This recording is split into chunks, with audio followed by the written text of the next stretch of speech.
Assalamualaikum warahmatullahi wabarakatuh. Halo teman-teman semua. Perkenalkan, saya Rafika Dara Aulia, mahasiswi program studi bimbingan konseling Fakultas Keguruan dan Ilmu Pendidikan Universitas Syah Kuala. Pada video ini, saya ingin menjelaskan tentang apa sih itu motivasi dan bagaimana kita meningkatkan motivasi pada diri sendiri. Let's check this one. Jadi, motivasi merupakan proses aktualisasi sumber penggerak dan pendorong tingkah laku individu memenuhi kebutuhan untuk mencapai tujuan tertentu. Secara umum, tujuan motivasi adalah untuk menggerakkan atau menggugah seseorang agar timbul keinginan dan kemauannya untuk melakukan sesuatu sehingga dapat memperoleh hasil atau mencapai tujuan tertentu.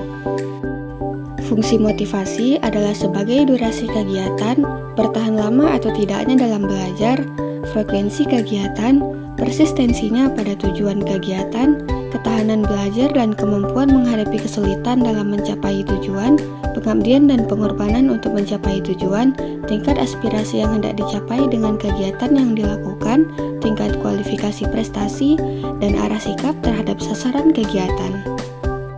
Selanjutnya, teori motivasi. Yang pertama, behavioral. Motivasi ditekankan pada imbalan dan hukuman eksternal sebagai kunci dalam menentukan motivasi murid. Seorang anak akan tergerak untuk melakukan sesuatu karena adanya imbalan yang akan didapatkan jika dia berhasil melakukannya. Kedua, kognitif. Siswa diberi kesempatan lebih banyak dan tanggung jawab untuk mengontrol hasil prestasi mereka sendiri. Pemikiran atau kemandirian siswa diperlukan dalam pembentukan motivasi. Dan yang ketiga, humanis, menekankan kapasitas siswa untuk mengembangkan kepribadian dan kebebasan untuk memilih.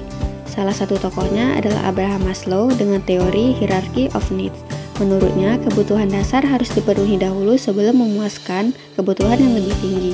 Selanjutnya ada faktor pendukung motivasi, pengalaman awal, latar belakang budaya tempat seseorang dibesarkan, peniruan tingkah laku, suasana di mana proses pembelajaran berlangsung, dan harapan orang tua terhadap anaknya. Jenis-jenis motivasi. Yang pertama, motivasi intrinsik, yaitu motivasi yang berasal dari dalam diri seseorang karena adanya keinginan atau kemauan untuk mencapai tujuan dan prestasi. Dan yang kedua, motivasi ekstrinsik, yaitu motivasi yang berasal dari luar diri seseorang. Hal ini dapat timbul dari rangsangan, insentif ataupun dorongan untuk melakukan sesuatu karena ada hanya hadiah atau hasil yang diinginkan dari sumber eksternal. Sebagai seorang pendidik, ada beberapa metode untuk menumbuhkan motivasi belajar siswa, di antaranya pemberian hadiah, angka, pujian, hukuman, kompetisi, ulangan, dan menumbuhkan minat. Sebagai seorang pelajar, beberapa hal yang dapat kita lakukan untuk meningkatkan motivasi diri sendiri, di antaranya adalah mengerjakan tugas tepat waktu dan menyelesaikannya dengan baik, datang ke perpustakaan untuk mendapatkan bahan masukan, memperhatikan dan memperbaiki kesalahan-kesalahan tugas, bertanggung jawab terhadap keberhasilan dalam belajar, tetap belajar di kelas seperti membaca buku meskipun tidak ada pengajar, dan berani mengemukakan pendapat di ruang kelas.